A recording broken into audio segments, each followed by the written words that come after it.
আজকে সকাল থেকে তো প্রচণ্ড পরিমাণে কুয়াশা পড়েছে।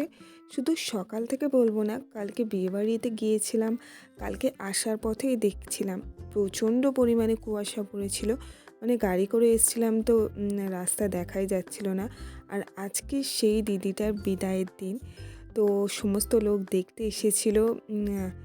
আর মানে যে সমস্ত নিয়মকানুন হওয়ার কথা সেগুলো হচ্ছিল। ওনার মা-বাবা তো প্রচণ্ড কান্নাকাটি করছিল। তো এইটা হচ্ছে ওনার মা। তো আমি আর মানিকরা দেখতে গিয়েছিলাম। আর দেখো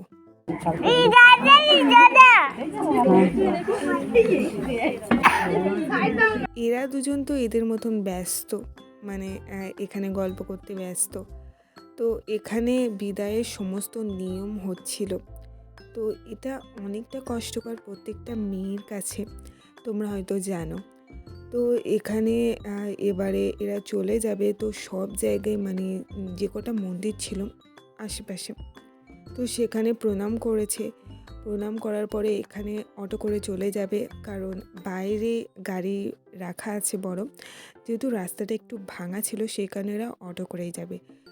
তো আমি এখানে তারপরে বসে গিয়েছি আইসক্রিম খাওয়ার জন্য। আর এই আইসক্রিমটা তো প্রচণ্ড টেস্টি ছিল। আর কালকে যেহেতু প্রচণ্ড ঠান্ডা পড়েছিল, আর শুধু কালকে নয়, আজকেও প্রচণ্ড ঠান্ডা পড়েছে। আর আমি এখানে স্নান করে খাওয়া দাওয়া কমপ্লিট করে নিয়ে ছাদেতে চলে এসেছিলাম আইসক্রিম খাওয়ার জন্য। আর ছাদেতে আমি রোদ্দুরের মধ্যে বসে বসে আইসক্রিম খাচ্ছিলাম। তো চলো গাইস, আমি আইসক্রিম খাই, তোমরা আমার মিনি ব্লগের জন্য চ্যানেলটাকে সাবস্ক্রাইব করে দাও। তো চলো আজকের মতো বাই বাই।